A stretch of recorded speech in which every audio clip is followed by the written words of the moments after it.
Well, first off, thank you guys for having me out here. Oscar, for organizing this. I was born and raised in Syracuse, New York, so for a chance to dip in here and have a little talk is great. I still often tell all my friends and colleagues and everybody in DC that I bleed orange, so it's very nice to be here on your campus. I guess first I'll just briefly talk about how this whole thing got started. When I was growing up, when I was an undergrad, most of my life as an activist and as an academic really revolved around civil rights. The Black Freedom Movement was a lot of my work. So I fully intended that when I went on to graduate school for my doctorate, I would be focusing as well on some form of the Black Freedom Movement. And that changed in some way when I first went to Hiroshima and Nagasaki in 2005, the summer of 2005. I met with Hiroshima survivors, Nagasaki survivors, went to the museums, the ceremonies, and I was filled with such guilt and rage and anger that when I came back, I remember asking my advisor at the time, I need to find a way to put these two passions of mine together, eliminating racism and eliminating nuclear weapons. And he said to me, answer me just one question. What did African Americans think about dropping the atomic bombs on Hiroshima and Nagasaki? And trying to find the answer to that question is really what started the research and ultimately led to this book.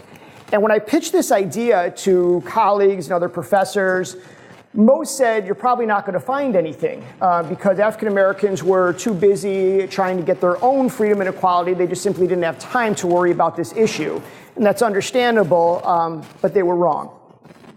In June of 1964, there was a group of Hiroshima and Nagasaki survivors that were on a world peace study mission. And they were traveling around the world, and they came to the United States. The person that organized the visit was Japanese-American activist Yuri Kachiyama. And when she organized the visit for them and when they came, she said, now that you're here, what is it that you want to do most while you're in the US? And they all said the same thing, meet Malcolm X. The problem was Malcolm was traveling through the Middle East and in Africa, and Yuri Kachiyama was actually very close friends with Malcolm. And she started writing him letters, wondering if he would come, get the letters or anything of that nature, and she figured he didn't.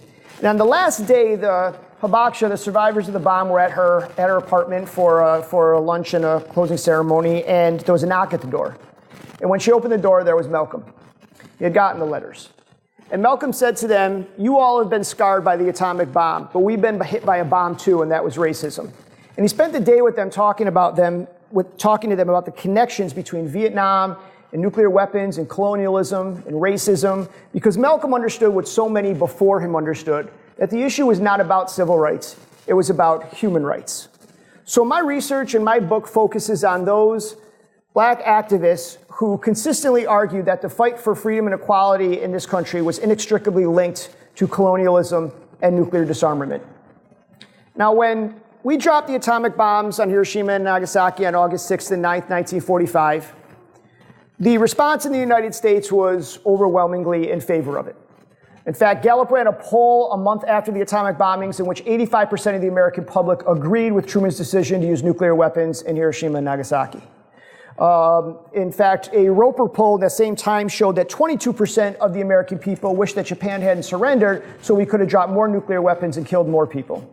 And in fact, no poll up until late October of 1945 ever showed more than 4.5% of the respondents in the United States criticizing Truman's decision to use nuclear weapons. And that was because in this country, we had a genocidal race hatred against the people of Japan that was unparalleled, far worse than anything we even showed towards Middle Eastern people after 9/11. And we didn't do this with other people. We were very careful to separate Germans from Nazis and fascists from Italians, but not Japan. Everybody was guilty for Pearl Harbor.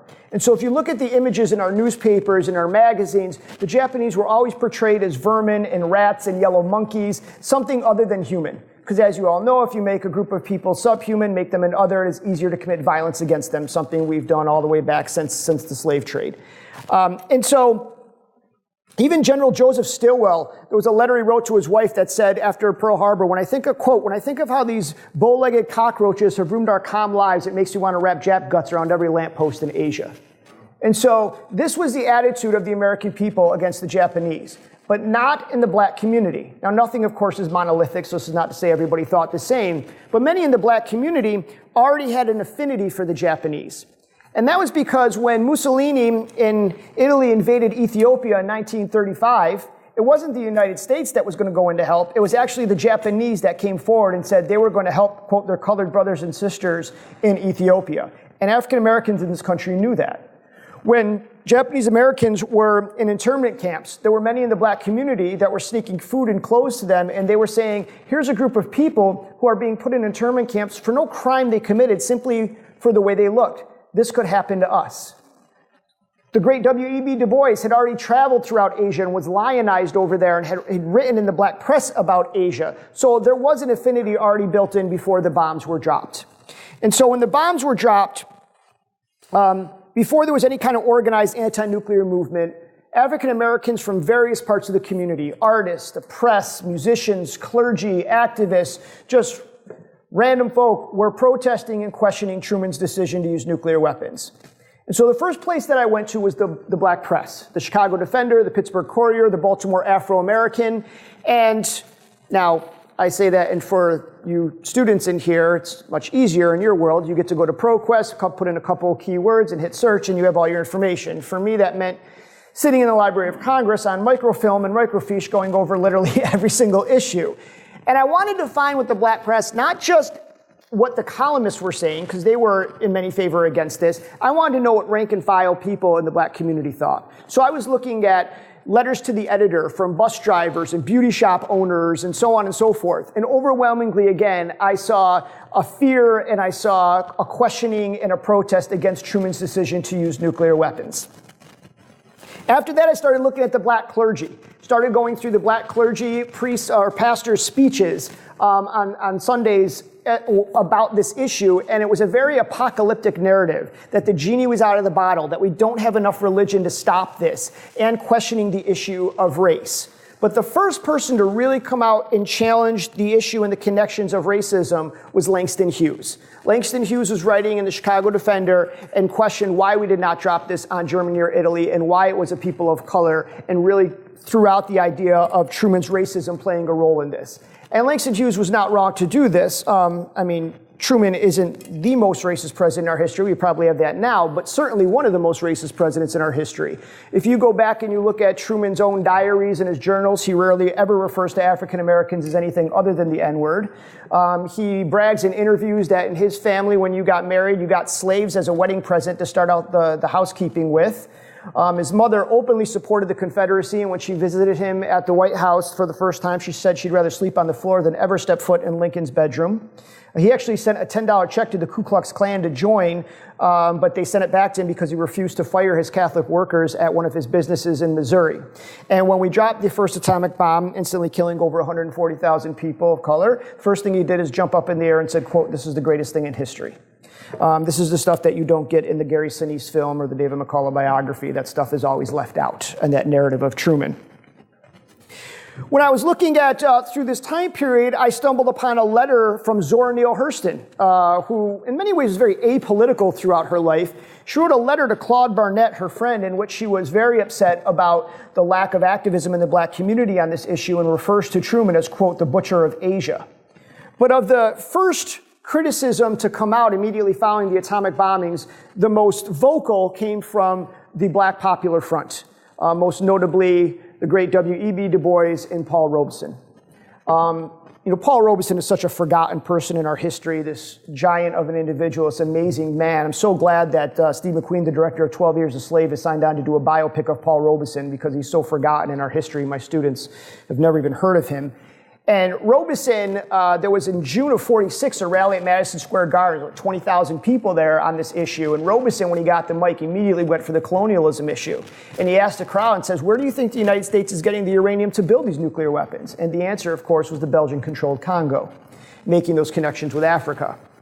Du Bois likened Truman to Hitler, calling him one of the greatest killers of our day. He said that what he did will set back the progress of colored nations for decades to come.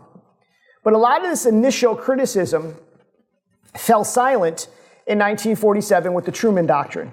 Long before George W. Bush ever said with us or against us, it was Truman that laid that line in the sand that said, if you are not with us, then you are going to be labeled communist.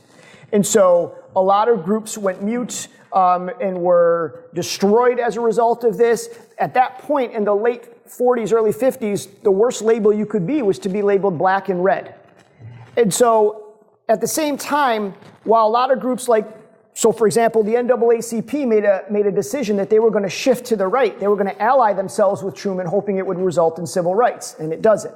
But not everybody looked at this issue and this time and peace as a bargaining chip. Because at the same time, you have the Korean War. And again, Truman is threatening to use nuclear weapons on a people of color. We build a hydrogen bomb in 52. The Russians get it in 53. The arms race is now fully on. And so people like Du Bois and Robeson and others said, we're not going to use peace as a bargaining chip. We have to keep this issue front and center. And at the same time, there was a communist-led peace offensive. And what came out of it was known as the Stockholm Peace Pledge, or the Ban the Bomb Petition. And so Robeson and Du Bois and others took this Ban the Bomb Petition and brought it to the United States. And they started to try to get signatures for it. And they focused a lot on the black community. They ended up getting over 2 million signatures in the United States to ban the bomb. People like Charlie Parker and Marianne Anderson, Duke Ellington, ordinary folk just signing this petition to ban the bomb. And again, when I say that there were 60 million signatures worldwide, but when I say that here they were getting people to sign this petition, it doesn't seem like much of activism today. Because today, again, we can go on our computers, go on change.org, one click away, and boom, we're activists, armchair activists, we signed our petition. But that wasn't the case back then. There were real consequences for doing this. People were physically attacked. People were deported. They lost their jobs. They went to prison. The United States government brought up Du Bois. They brought up charges of him on being a foreign agent to the Soviet Union, found not guilty, of course. So there were real consequences. And here you are, right as the civil rights movement's about to kick in, to see African American, the black community, fighting to ban nuclear weapons during this time is pretty extraordinary. And so, when you start to get into the 1950s, in the heart of the civil rights movement, there are so many things that are converging and happening at the same time that show these connections. So, for example, 1955 is a very pivotal year, especially for the civil rights movement. In the summer of 1955, you had the heinous murder of Emmett Till. Later in December of that same year, you had Rosa Parks refusing to give up her seat on the bus. But in that same year, in 1955, you had also what's known as the Bandung Conference in Indonesia, the first all-African Asian conference in the world. And if you look at the platform of the Bandung Conference, they were very clear that they were fighting to eliminate nuclear weapons, colonialism, and white supremacy. And so, as the 50s go on, the French government decides they want to be a nuclear power as well. And where does the French government decide to test their nuclear weapon? In Africa, in the Sahara. And it's at the same time where you have the Algerian Revolution. It's the same time where you have Kwame Nkrumah rising to power and Ghana gaining their independence. And so the people in Ghana feared that the nuclear fallout, how that would affect the cocoa industry and what it would do to them. And so there was one person in this country who saw all of this happening, the colonialism issue, the nuclear issue, the racism issue, and put it all together to see how they were connected, and that was Bayard Rustin. Now, again, he's another forgotten person that people don't talk about because Bayard Rustin was gay, and so he's marginalized and iced out of a lot of the history of the civil rights movement, yet he was arguably the greatest organizer during the civil rights movement. And so Rustin puts a team together of British activists and African activists and works with Nkrumah, and he actually physically goes there to protest the French government and try to stop them from testing their first nuclear weapon. And they literally lay their bodies down on the line. And finally, the French military has to remove them, and they test their nuclear weapon in 1960, 61. And some people look at that as a failure, but I wouldn't look at that way, because what happens is Nkrumah sticks with this issue, and he has follow-up conferences and activism, World Without the Bomb conferences, of how they can keep this issue alive. And there were protests that broke out all over the world. And not everybody in the black community wanted Rustin to do this. Those like E. Philip Randolph and other organizations wanted him here to deal with civil rights and the primaries with John Kennedy. But he was writing letters back to these civil rights organizations saying, this is the most important work I've ever done. Don't you see how these things are all connected?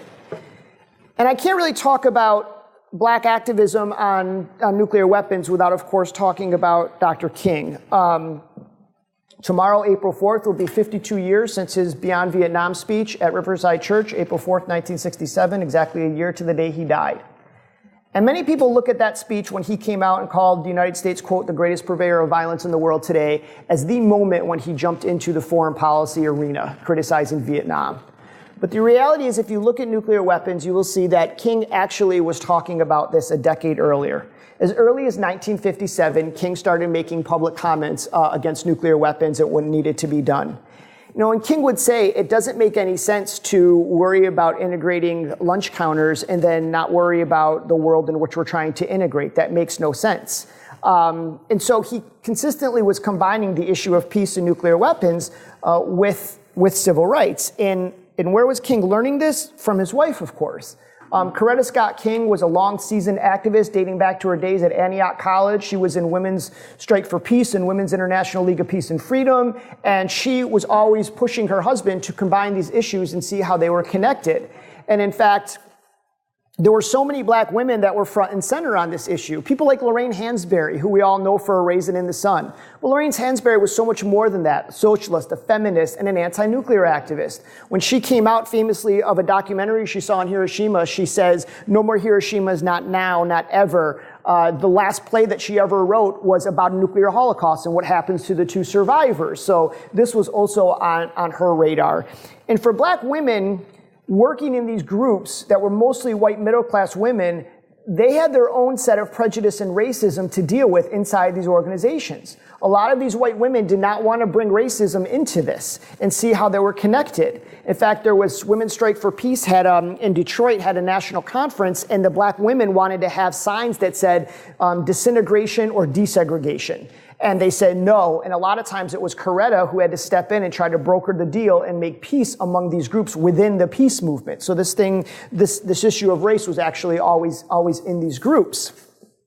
And we see this playing out throughout the 1960s. In the Vietnam War, of course, we again threatened multiple times to use nuclear weapons on a people of color. If you look at the Black Panther Party, if you read the Black Panther Party's executive mandate number 1, the first public statement they made, they are very clear that they are combining the black freedom struggle in the United States with the atomic bombings of Hiroshima and Nagasaki. And I asked Bobby Seale, co-founder of the Panthers, was this intentional? He said, of course it was. We always looked at ourselves in an international context, which is why people like Kathleen Cleaver and Eldridge were invited to go speak in Japan on the nuclear front and so on and so forth. So it was always there. Even in the 1970s, there was what was called the Continental Walk for Nuclear Disarmament, where the idea was people were going to come from various parts of the country and meet in D.C. on this issue. It was largely a symbolic move, except if you were from the southern leg. Because if you were in the southern leg, that was mostly black participants. And they were beaten and they were arrested. And if you were white helping them, you were threatened with arrest. So again, real consequences if you were black and participating in something like this. And so much of this activism really kind of culminates with the 1980s. In the 1980s, Ronald Reagan comes into power. And Ronald Reagan, in his first term, goes all in on nuclear weapons, wants to massively expand our nuclear arsenal, especially the MX missile. He increases military spending by $180 million and decreases social spending by $140 million. And so this revives an anti-nuclear movement.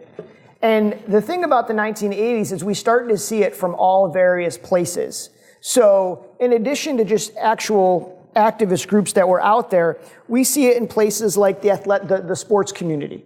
I'm so glad that we're starting to see more socially conscious athletes. You know, way before any publicist told LeBron to throw up his hoodie when Trayvon Martin was murdered, he did it in Miami. You see Michael Bennett and all the work that he's doing and so on and so forth. And this was also the case with a group called Athletes United for Peace. There were a group of athletes in the 1980s, JoJo White, who played for the Boston Celtics. You had NFL players. You had Marianne Washington, the first African-American woman on the Olympic team. And they started working with Russian athletes to put out PSAs and to do work to try to eliminate the nuclear threat. There were other groups that came out of the 80s. One in particular was, as I was writing this book, and somebody had saw an article that I wrote for the Huffington Post, and he called me up and said, I need to talk to you about this work you're doing.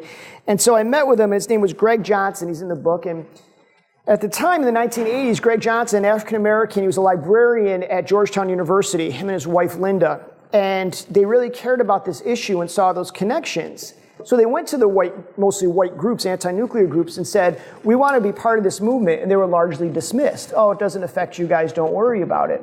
And so what they did was, with one rotary phone and with one flyer, they started their own group called Blacks Against Nukes, BAN. And it grew to multiple chapters and hundreds of members. They were invited to speak in Japan. They were featured in black magazines like Jet and Ebony and Essence. And so here were two ordinary people doing something pretty extraordinary when it came to trying to stop nuclear weapons. And in the 1980s, this all really culminates with the June 12, 1982 rally and march in Central Park, the single largest march in United States history for anything, where over 1 million people came together to try to stop nuclear weapons, to try to get nuclear disarmament. And when I researched that march, and I'm actually writing a new book that focuses solely on that march, there was a real issue with race again, because there were many that were organizing that said this should be a single issue. We shouldn't bring in what's happening in Lebanon or El Salvador into this. We should not be bringing in race into this. And the black community were saying, how can you not? How can you not talk about the money that not being spent in our communities, all of the broken down schools and infrastructure and all these things, and then look at how much money Reagan is willing to spend on nuclear weapons? These things are inextricably linked. And so people like Reverend Herbert Daughtry and the Black United Front, people like Shaka Khan and Ozzie Davis and so many others stepped up to really broker a deal so that on the day of that rally in March, 50% of the leadership was black. And you had thousands upon thousands of African Americans coming out of Bed-Stuy, coming out of Harlem, that were all marching for nuclear disarmament. Rita Marley singing and so many others. So you really see the, again, culmination of all of this happening with that June 12, 1982 rally in March. And even Gil Scott-Heron, we just had his birthday 2 days ago. Best known for The Revolution Will Not Be Televised, right? That's the popular song. Many people don't realize that Gil Scott-Heron also had a song where it was all about from South Carolina to South Africa. And the liner notes in that album, and if you look at the lyrics of that song, is about the Savannah River Project, where African Americans were working in these nuclear plants with no protection and getting filled with tumors and cancer, and what was happening there in Savannah. And he was comparing that to South Africa and the white apartheid government having a secret nuclear weapons program with the help of Israel, and comparing what was happening there. So again, this was on so many people's radar that we don't think about. And the hardest part for me writing this book, because at the time I was writing it, he was still in office, was tackling Obama, because I knew, obviously, I was going to have to discuss Obama. But the worst thing I can do as a historian is to predict something and then be wrong, and it's out there, right? So I had to be very careful on how I handled this. Obama, as a student at Columbia, wrote about nuclear disarmament. He was at the June 12th march as a reporter. And as he ran as a candidate when he was in the Senate, and then ran for president, he had a very strong anti-nuclear platform. The first thing to understand is he was not the first. There was a long line of black politicians that came before him that had very strong anti-nuclear positions. Jesse Jackson ran for president in 84 and 88, and his platform was by far the most anti-nuclear of any candidate that was running for office. One of Obama's biggest heroes was Harold Washington, the first African-American mayor of Chicago, who was also a very big anti-nuclear activist, won multiple awards for his work.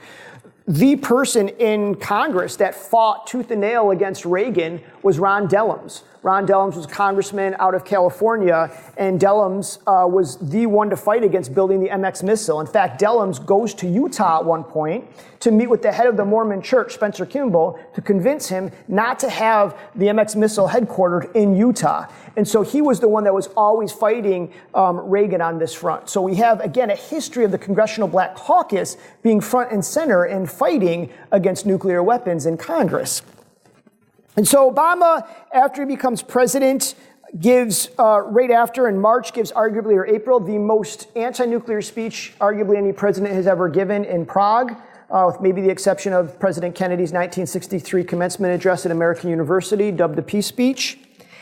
And so ever since 2009, I had taken, as the director of research at American University, take students every summer to Hiroshima and Nagasaki. And I remember the first time I went and brought students after Obama became president. And that summer, It was the first time that the U.S. allowed for the sitting ambassador to attend the Hiroshima ceremony. At that time was Ambassador Ruse. And I was seeing everybody in Hiroshima wearing these shirts that said Obama-jority on them. And the Mayor Akiba at the time had actually started a campaign called the Obama-jority campaign because they were so happy with what he was saying and saying he was going to do. And people were actually, once they found out I was from the United States, handing me stacks of letters that said, will you give these to your president and thank him for what he's doing? So it was a completely different experience when he first became president. And he stayed on that path. He had these nuclear summits where he would bring leaders together to try to get loose weapons making materials and safeguard it. And it was effective because in places like the Ukraine, we got enough material out of the Ukraine that could have made 4 nuclear weapons only months before it fell into chaos. He signs the New START treaty with Russia. I think the most important thing he did as president was getting the Iran deal. The Iran nuclear deal, where here without firing a single shot, he got Iran to commit to not building a nuclear weapon. And at least symbolically and on a personal level for me, I had been pushing for so long, and certainly I had nothing to do with this, but I had been pushing publicly for so long for Obama to visit Hiroshima. I figured he would be the only sitting president that would do it. And so I won't ever forget him visiting Hiroshima and with the time difference, at 3, 4 in the morning, Skyping with Hiroshima survivors and having them cry, and I'm crying with my wife as we're seeing the sitting president of the United States, visiting Hiroshima and so on and so forth. So I think symbolically it was important. Now, was Obama perfect? Absolutely not. He signed on for the modernization plan of trillions of dollars. He didn't eliminate his nuclear weapons as much as he should. He should have gotten at least taken weapons off hair trigger alert before he left office. But again, I don't really put that on Obama. I put that on us because Obama never said, yes, I can. He said, yes, we can. And if we want him to do these things, then we should have pushed him to do these things. If we would have had 1 million people in the streets pressing him to do it, then maybe it would have been done. So I'm not certainly saying that he did everything right in that regard. So why do a book like this? Why is this research even important, right? That why question. For me, it's been very tough as somebody that has dedicated so much of my life to eliminating racism and nuclear weapons, and now having a racist president who possesses our nuclear weapons. It is very easy to feel like a failure. But I promised the Hibaksha, the survivors that I'm tight with, that I would see this through and never stop doing this. Their average age is over 80 years old, and they're dying. And they are petrified nobody's going to carry on their message and do this, especially now. It only takes 32 warheads to completely decimate North Korea, 90 for Iran, 147 for Russia. We are truly the only fail-safe there is. President Trump can launch nuclear weapons whenever he wants. He does not need to notify Congress. He does not need approval. There is no vote. At any point he wants, he can use nuclear weapons. That's how the system is structured. I don't think it's ever been clearer when people ask me about the intersection of race and nuclear weapons than right now. We have on one side 2 white authoritarian leaders, nationalist leaders in Putin and Trump that have 90% of the world's nuclear arsenal. Now juxtapose that with the other side, where at the United Nations, we just recently had a nuclear ban treaty passed the United Nations and is now being ratified. And the people that backed that, the countries that backed that, were over 120 countries, with the majority being non-white, people of color, majority rule, right? So here's one side where so many in the world, people of color, are fighting and saying that we need to completely ban nuclear weapons. And here we have these 2 white nationalist authoritarians who have 90% of the world's nuclear weapons. In terms of Trump and race, of course, we know he got the coveted Ku Klux Klan endorsement. If you look who he surrounds himself with, from when he had Sessions, and of course he's got still Steve Miller and had Bannon, Rick Perry, who of course had a hunting camp that was named with the N-word.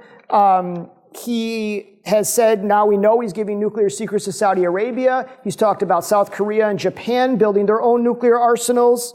He now says that he wants to resume nuclear testing, in which if you study nuclear testing, it overwhelmingly devastates people of color. If we look at what it's done to the Native American population, if we look at French Polynesia, Kazakhstan, the Australian Aborigines, if we look at the Marshall Islands, The cancer rates that has happened, it has devastated people of color in terms of nuclear testing. And so the first thing is we learn from this history, intersectionality is the buzzword now. Everybody loves to throw that around. But we do learn from that now, that we have to keep the silos on the farms. We're seeing Black Lives Matter activists stand side by side with Standing Rock or Dreamers. But we still don't see that when it comes to the peace movement or with nuclear weapons. And so we can learn from this history how these things, were connected. But the other piece of this is we really have to start thinking, at least on this issue, beyond the present moment.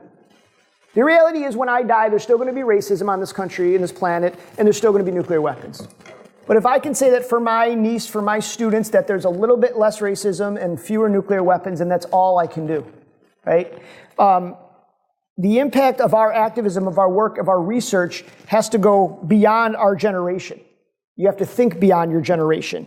And of course, Trump doesn't want us to have hope. That's the worst thing he wants for us. And hope is in many ways the biggest ways to resist. It's not the only way, it's the beginning of it. That doesn't replace action. But King always used to say, the moral arc of the universe is long, but it bends towards justice. But not unless we actually bend it. No president that has acted, from Kennedy's nuclear test ban treaty to Reagan to Obama, no president has ever just acted without us pushing them, right? That's on us to do, to build a new movement to do this. And so, yes, we have to fight every day for our dreamers to be protected and women to be treated equally and our LGBTQ community to be treated with respect and, of course, so that Black Lives Matter.